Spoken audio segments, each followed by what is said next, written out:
middle school principal, what qualities do you look for in a teacher? Well, the first thing I look for is passion, where their heart is. When I'm looking to hire a teacher, we ask obvious questions when we do interviews, such as what do they know about their content. They obviously have to know something about content. We want to know what is their style of classroom management and structure. You know, how would they arrange their class? What kind of instructional strategies would they use? We usually talk to them about what do they look for when they're communicating with parents, especially challenging parents who may question a lot of what you do. So all those things are important, but the number one thing I look for is I want to know where their heart is. Are you doing what you do, and are you wanting to be a teacher because you care about kids? And whatever you don't know about instruction or content, you can learn if you have a passion for teaching kids.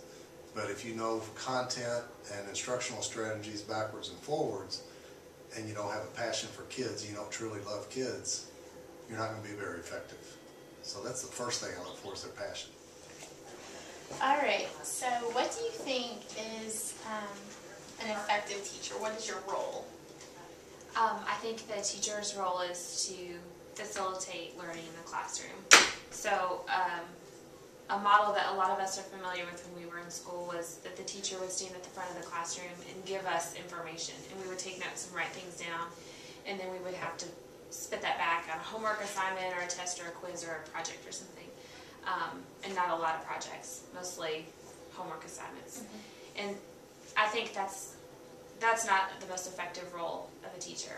I think a teacher should give a problem that needs to be solved, and then the students should be encouraged to find multiple ways of solving that problem, whether that be in science or math or social studies, whatever their content area.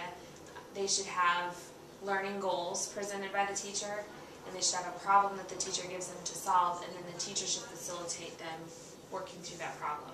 So the teacher serves as a resource in the classroom and helps the students build their own knowledge. Okay.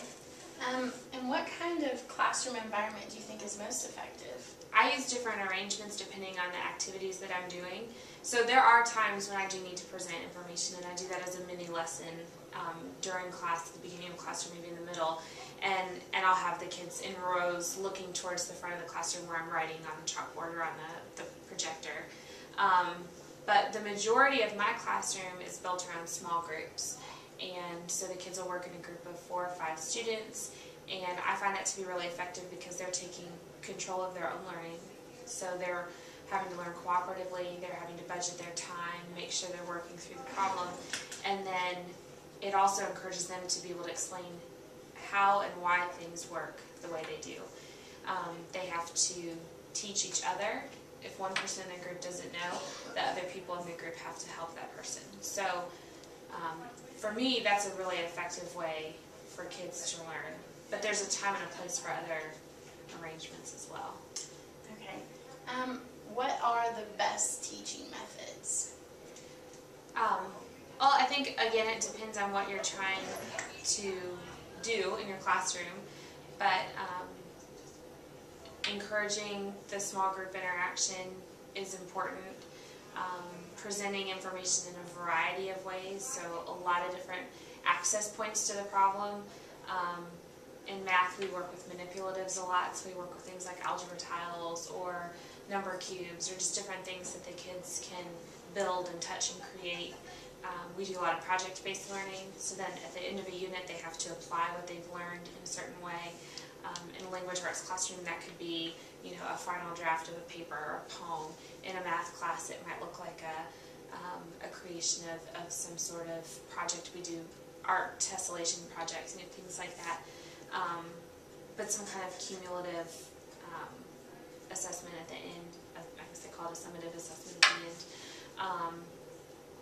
So I think it just depends on a lot of factors in your classroom. You have to know your students and know where they are and what they're able to do coming into the classroom, and what their particular needs are, and you kind of build from that. the small groups, I think, is really important. That's a reflection of what the real world is like for those kids. They're going to work in the real world with people in a cooperative setting, and they need to start building those skills early on.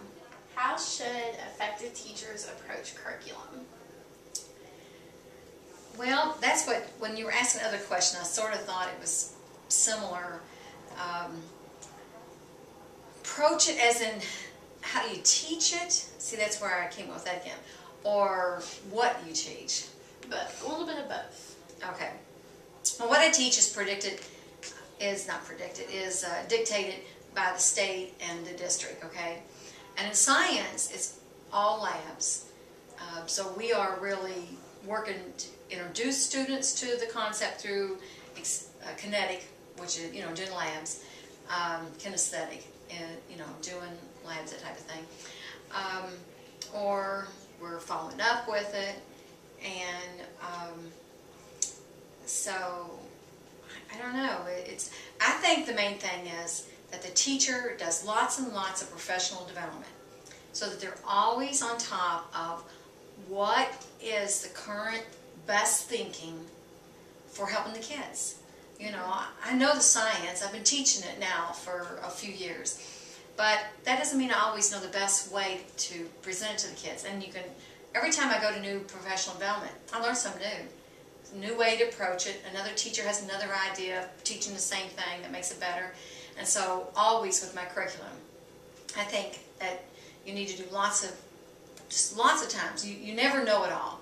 And what I learned in college, I don't remember anymore. It's what I've learned last year, and the year before, and the year before that, where I'm constantly building on it. And it fits right exactly into my curriculum. And I think so. The best way to approach it is to, just the same as the students, you never quit learning. And so I never quit learning how to be a better teacher. I'm okay with what I did this year, but next year, I'm going to find a better way to do a couple things. And that's life. And the last question I have for you is, how do you approach diversity in your classroom?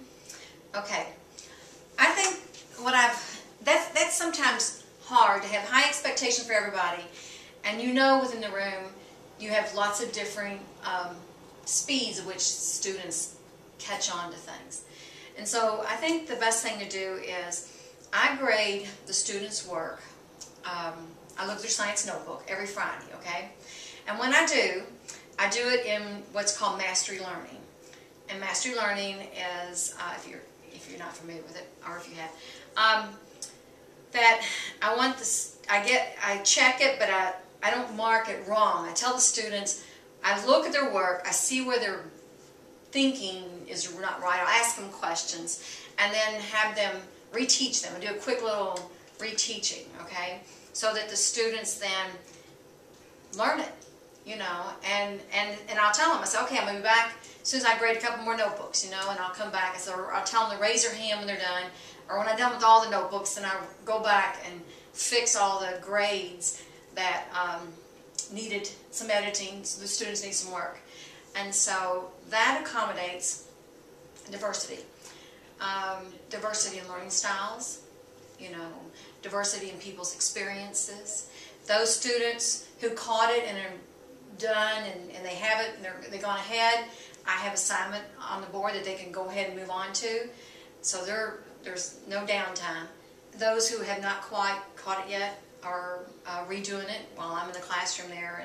And so I spend about 30 minutes of Fridays every week giving an opportunity for students to catch on what they didn't quite get when they were being taught in that 30-to-1 ratio, and that misses a number of kids. You think you get them all. Even if you do formative assessments, you still miss some, and you don't know it until you look at their work a little closer and you realize, oh, he didn't quite get it.